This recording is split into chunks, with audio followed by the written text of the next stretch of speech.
Good evening, folks. This is the Isaac David Brigmond show. I hadn't done one in a while, probably done other things on here, but you know how sometimes I get into doing the other thing that I do. I'll be talking about a subject on here. As a matter of fact, it is August the 30th, 2016, and it's almost September, and you know what happens then. September, October, November, December, and the end of the year. Not that long. But anyhow, story goes like this. You know how it is. I'm also the pastor of the Christian Hearts Christian Fellowship online ministry, and I also think that there's a lot of times you'll hear me going on a subject and preaching is involved in it. Okay, I was watching these videos where this guy was going through drive-throughs talking like Carl Childers, and then the next minute he was calling from his place, calling hotels.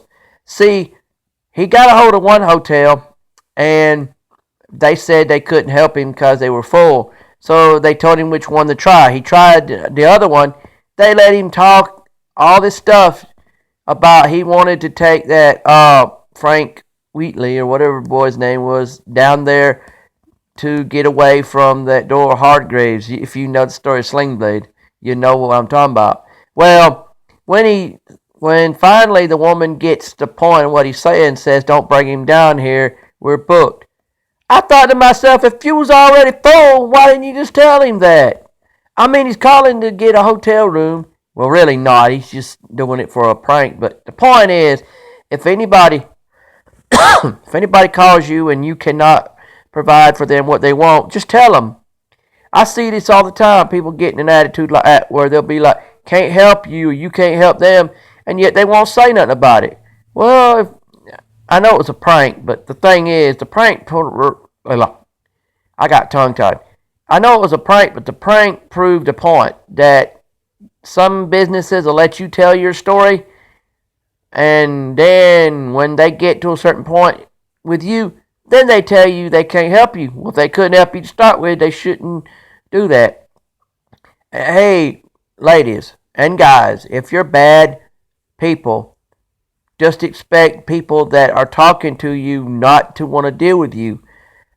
Like, for instance, I had a friend one time, I'm not going to say names. They wanted to go out with me, but I seen they were better off as friends than otherwise, and I didn't do nothing about it. So they make such a big fuss about, well, the reason why I done moved on to another man was because you didn't deal with me. Well, if you wasn't trying to do the things that the devil says instead of doing what God said, you weren't. In other words, they weren't doing what God said, so that's what got me kind of turned away from them as relationship-wise. But anyhow, the story goes is that, guys, you just as bad too.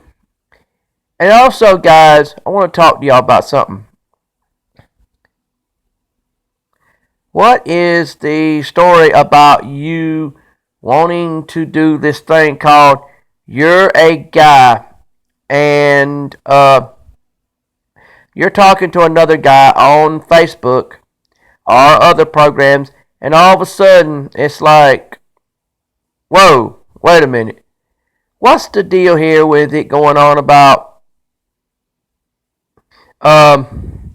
when you say you're going to be like, okay, say if I say I'm going to do this where I text you on Facebook Messenger or otherwise, and the next thing you know, it's like, okay, so I do. What if I was to tell you, hey, I want to talk to you, and then you say, okay, let's talk, and then we talk, and then I say, here's a picture of me.